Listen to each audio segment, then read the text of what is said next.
ए चाचा ए चाची ए भैया ए भाभी, अब की बार अपना ग्राम पंचायत राज बड़का गांव से मुखिया पद के प्रत्याशी सुरेश भैया जी बानी, जेकर चुनाव चिन्ह बा ईटा छाप, जौन की क्रमांक संख्या 8 पर बा।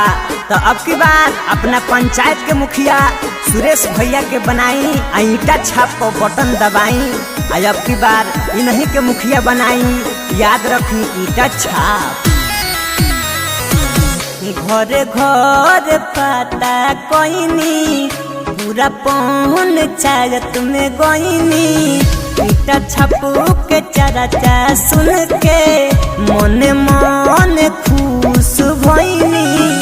8 नंबर पारे कहत रहले भैया चाचा, सुरेश भैया बड़े उम्मीदवार साचा, कहता बच्चा बच्चा, कहता बच्चा बच्चा, कहता बच्चा बच्चा, कहता बच्चा बच्चा।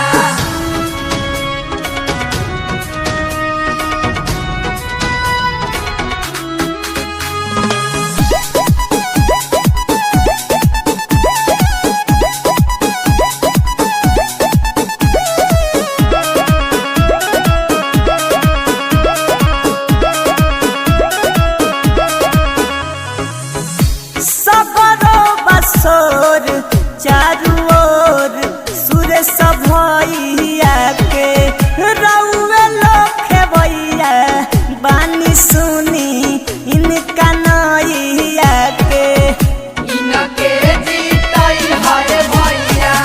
सबरो बसोर चारू ओर सुरेश भैया के रउए लोखे भैया बानी सुनी इनका नैया के।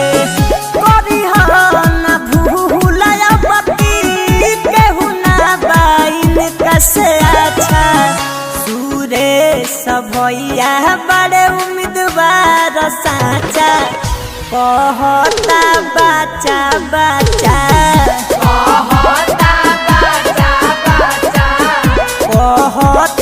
बच्चा बच्चा, कहता बच्चा बच्चा।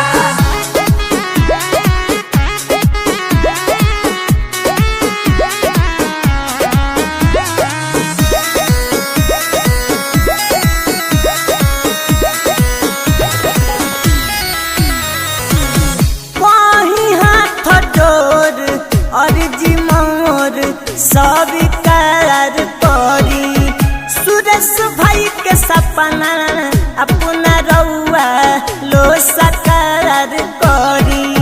विजयी बनई हर भैया वही हाथ जोर, अर्जी मोर सब करार करी, सुरेश भाई के सपना अपना रउआ लो साकार करी। जीती है तो खुशियाँ आई, बदली पंचायत के ढांचा, सुरेश भैया बड़े उम्मीदवार साचा, कहता बच्चा बच्चा, कहता बच्चा बच्चा, कहता बच्चा बच्चा।